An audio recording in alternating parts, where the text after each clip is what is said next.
Hello दोस्तों, welcome to ICM channel. हम लोग यहाँ पे दो स्टॉक के बारे में जानने वाले हैं। पहला यहाँ पे बीएसई लिमिटेड, दूसरा है आपका टाटा मोटर्स। तो आप इस वीडियो को बिल्कुल भी मिस मत करना, दोनों के बारे में यहाँ पे इंपॉर्टेंट डिस्कशन है। और खास तौर से यहाँ पे बीएसई के बारे में जो बायबैक रिलेटेड जो भी आपका डाउट था वो सारा कुछ आज इस वीडियो में क्लियर होने वाला है, क्योंकि कंपनी ने साफ तौर से यहाँ पे बता दिया है कि बायबैक वो यहाँ पे किस रूट के जरिए यहाँ पे करेगी और जो यहाँ पे प्राइस बैंड क्या रखा गया, सारा कुछ हम लोग इस वीडियो में जानने वाले हैं। तो आप अंत तक देखना और स्टार्ट करते हैं। पहले समझते हैं बीएसई के ही बारे में। आज आपको 3.5% का अभी फिलहाल एक शानदार गेन देखने को मिल रहा है और आप यहाँ पे देख रहे हो कि ऑलमोस्ट आपको 2:45 के बाद ही यहाँ पे एक शार्प गेन होता है। और इसलिए क्योंकि यहाँ पे कंपनी ने जो फाइलिंग कर दिया है बायबैक के रिलेटेड। ठीक है, तो चलो डिस्कस करते हैं। तो आप यहाँ पे देख रहे हो कि यहाँ पे साफ तौर से लिखा हुआ है कि यहाँ पे BSE approve share buyback up to 374.80 crore at the price of 816। यानी कि यहाँ पे कंपनी जो है 816 रुपये के भाव से यहाँ पे स्टॉक को बाई करेगी और जो यहाँ पे आपको 374 करोड़ तक ही कंपनी बाई करेगी। यानी ये आपको अप टू है। अब देखो ये चीज़ समझ लो कि ये जो रूट है ना, ये टेंडर रूट है जो मुझे सबसे ज़्यादा पसंद है और आप लोगों को भी टेंडर रूट ही सबसे ज़्यादा पसंद आता होगा। क्यों? देखो यहाँ पे दो रूट आपका होता है, जानते हो। एक तो यहाँ पे आपका होता है आपका टेंडर, दूसरा आपका होता है ओपन मार्केट रूट। ठीक है, अब देखो यहाँ पे दोनों में क्या आपको जो डिफरेंस होता है कि टेंडर में जो भी कंपनी प्राइस फिक्स की है वो सेम प्राइस में वो स्टॉक को बाई करेगी। हाँ, लेकिन यहाँ पे जो है ओपन में क्या होता है कि जो यदि मान लो कंपनी ने प्राइस यहाँ पे फिक्स किया है कितना 816 रुपये का, तो इसका मतलब ये नहीं है कि कंपनी आपको सेम प्राइस में स्टॉक को बाई करेगी। नहीं, जब उससे यहाँ पे सेलर मिलेंगे तब वो यहाँ पे बाई करेगी। लेकिन टेंडर में ऐसा नहीं होता। टेंडर में यहाँ पे कंपनी जो प्राइस फिक्स करती है सेम प्राइस में वो यहाँ पे स्टॉक को बाई करेगी। और देखो यहाँ पे जो है डेट अभी तक इसका कुछ भी यहाँ पे आते हुए दिखाई नहीं दिया, यानी जो इसका रिकॉर्ड डेट है। तो इसलिए अभी तो जो गेन हुआ है वो यहाँ पे बायबैक के कारण ही हुआ है। अब कुछ और पॉइंट भी यहाँ पे आप लोग जान लो। आप जानते हो कि 3 जुलाई के दिन ही कंपनी ने यहाँ पे साफ तौर से आपके साथ शेयर किया था कि हम लोग जो है 6 जुलाई को बोर्ड मीटिंग आपको करने वाले हैं, जिसमें हम लोग यहाँ पे बायबैक के जो भी रूल्स है वो आपके साथ यहाँ पे शेयर करेंगे। बायबैक यहाँ पे टेंडर होगा या फिर यहाँ पे आपका ओपन रूट होगा। तो ये सब यहाँ पे जो भी डाउट था वो आपको अब यहाँ पे क्लियर हो गया होगा। अब देखो एक चीज़ और यहाँ पे आपको ये जानना है कि जो इसका क्या यहाँ पे फ़ायदा आपको मिलेगा या फिर नहीं मिलेगा। देखो बायबैक यहाँ पे कंपनी का मेन आपको मकसद क्या होता है, जो लोग समझते हैं कि कंपनी ख़राब हो रही है तो फिर उसको एक यहाँ पे समझ में क्या आता है कि कंपनी खुद को शेयर को जब यहाँ पे बाई कर रही है, यानी कि कंपनी में कहीं ना कहीं दम है और कंपनी आपको ये देख रही है कि लॉन्ग टर्म में जो इसका प्राइस है वो यहाँ पे और ज़्यादा आगे बढ़ने वाला है।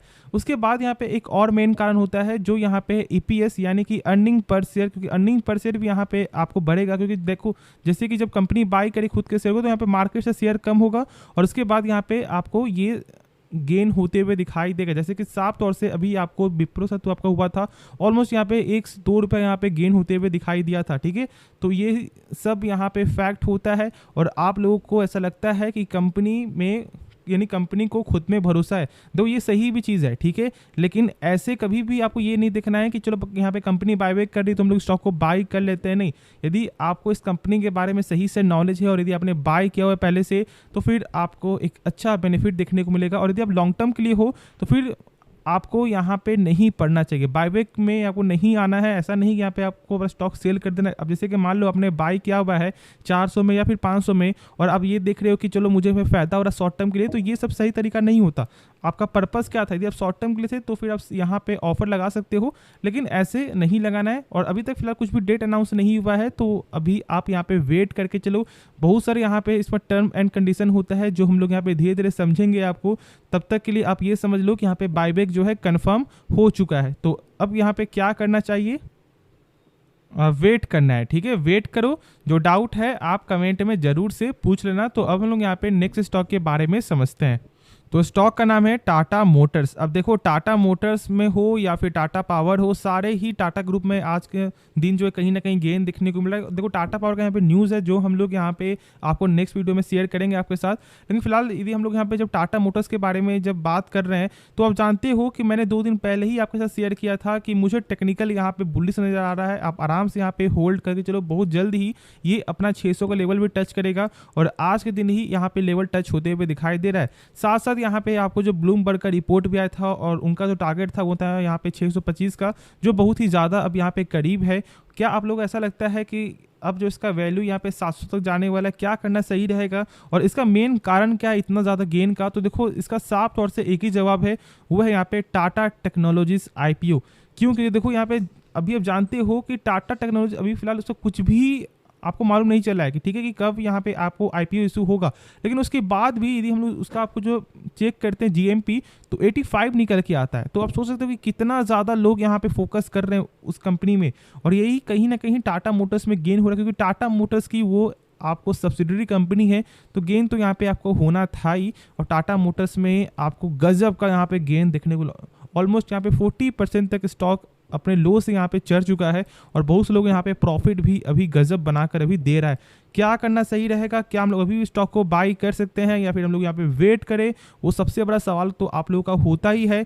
लेकिन पहले अब ये जान लो कि कंपनी का मेन विजन क्या यहाँ पे EV है। ठीक है, हम लोग स्टॉक को बाई करते हैं इसलिए क्योंकि यहाँ पे EV जो है ये लॉन्ग टर्म में बहुत बड़ा मार्केट यहाँ पे बन सकता है। बाकी कंपनी का यदि आप बेसिक फंडामेंटल चेक करोगे, मुझे बिल्कुल पसंद नहीं है, जो मैंने आपके साथ शेयर भी किया है। हाँ, अभी कंपनी 2 क्वार्टर से जो प्रॉफिट में यहाँ पे आपको दिखा रहा है वो यहाँ पे सही है, और यदि ऐसा लगातार आपको 1 साल तक होता है तो फिर कंपनी का कहीं ना कहीं जो फंडामेंटल है वो यहाँ पे एवरेज होते हुए दिखाई देगा, और तब हम लोग स्टॉक को तो एकदम बोलेंगे कि हाँ कंपनी का फंडामेंटल सही है।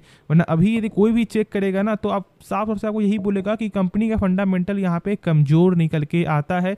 क्यों? क्योंकि यहाँ पे रिटर्न ऑन कैपिटल एम्प्लॉयड मात्र 5.5% का है, यानी कि जो कंपनी अपने पर मान लो 100 रुपया लगा रहा है 1 साल में, तो वही 100 रुपया कंपनी का 1 साल बाद यहाँ पे बनता है 105 रुपया 50 पैसा, जो बहुत ही कम ग्रोथ है। अब सोच रहे हो कि आप जब फिक्स डिपॉजिट में पैसा लगाते हो तो वहाँ भी अभी 6% का आपको रिटर्न यहाँ पे मिल रहा है, लेकिन यहाँ पे क्या मिल रहा है कंपनी को? मात्र 5.5% का ग्रोथ, जो सही नहीं होता है, और इसलिए बस यही कुछ पैरामीटर यहाँ पे खराब है। लेकिन अब हम लोग इसका टेक्निकल समझेंगे कि मेन पर्पस हम लोग का यही है कि क्या इसका लेवल यहाँ पे 700 तक जाएगा या फिर नहीं। तो आप यहाँ पे देख रहे हो कि ये टाटा मोटर्स का यहाँ पे ट्रेंड लाइन है, ठीक है, और इस ट्रेंड लाइन को ये लगातार ये फॉलो करते हुए दिखाई दे रहा है, यानी कि कहीं ना कहीं ये एक स्ट्रॉन्ग सपोर्ट अब यहाँ पे बन चुका है। और मैंने आपके साथ शुरू से ही शेयर किया है कि आपको ये चीज़ ज़रूर से ध्यान देना था, और जैसे ही फॉलो हो रहा था स्टॉक में तेज़ी हो रहा था और लोगों ने बहुत ज़्यादा पैसा बनाया। लेकिन अब जो यहाँ पे सवाल होता है कि क्या हम लोग स्टॉक को यहाँ पे अभी बेचेंगे या फिर खरीदेंगे, क्योंकि टारगेट का 700 तक जा सकता है। तो देखो जब तक ये सपोर्ट के ऊपर होगा तब तक आपको यहाँ पे चांस देखने को मिलेगा, लेकिन स्टॉक में गेन यहाँ पे हो चुका है तो कहीं ना कहीं प्रॉफिट बुकिंग मिलेगा। लेकिन एक तरफ और यदि हम लोग आपको पॉइंट समझेंगे तो क्या है कि टाटा टेक्नोलॉजीज का इस हफ्ते, ठीक है, IPO का जो डेट है वो यहाँ पे अनाउंस हो सकता है, तो फिर सपोर्ट यहाँ भी मिलने वाला है, यानी कि यहाँ पे अभी 50-50% अभी चांस आपको चल रहा है। ये चीज़ को आपको लेकर चलना है, दोनों तरफ से यहाँ पे अभी नहीं तो गेन हो सकता है, नहीं तो यहाँ पे प्रॉफिट बुकिंग हो सकता है। तो अभी हम लोग क्या करेंगे जानते हो? अभी हम लोग यहाँ पे वेट करके चलेंगे। यदि आपने बाई किया हुआ है आराम से होल्ड करो, सेल करने की जरूरत नहीं है। और यदि आप बाई करने के लिए सोच रहे हो तो अभी आपको यहाँ पे वेट करना है, क्योंकि अभी जो हम लोगों को यहाँ पे सही तरह से कुछ भी रिपोर्ट समझ में नहीं आ रहा है, तो हम लोग यहाँ पे वेट करेंगे। देखो टेक्निकल तो बुल्लिश ही है, लेकिन स्टॉक में एक अच्छा गेन हो चुका है, तो प्रॉफिट बुकिंग बीच में देखने को मिलेगा। और जब इसका यदि आपको लेवल 580 के रेंज में मिलता है तब आप लोग यहाँ पे इसके बारे में सोच सकते हो, वरना अभी मेरे हिसाब से यहाँ पे वेट करना ही सबसे अच्छा डिसीजन होगा। तो होप ये वीडियो पसंद आया होगा, और आपको इस वीडियो में कुछ भी सीखने को मिला। आप इस चैनल को सब्सक्राइब कर सकते हो, साथ साथ आप इस वीडियो को भी लाइक करना। तो मिलते हैं नेक्स्ट वीडियो में, तो तब तक के लिए धन्यवाद। और हाँ, यदि आपने अभी तक डीमैट अकाउंट ओपन नहीं करवाया है तो मैंने लिंक जो है डिस्क्रिप्शन पे दे दिया है, आप जरूर से एक बार चेकआउट कर सकते हो।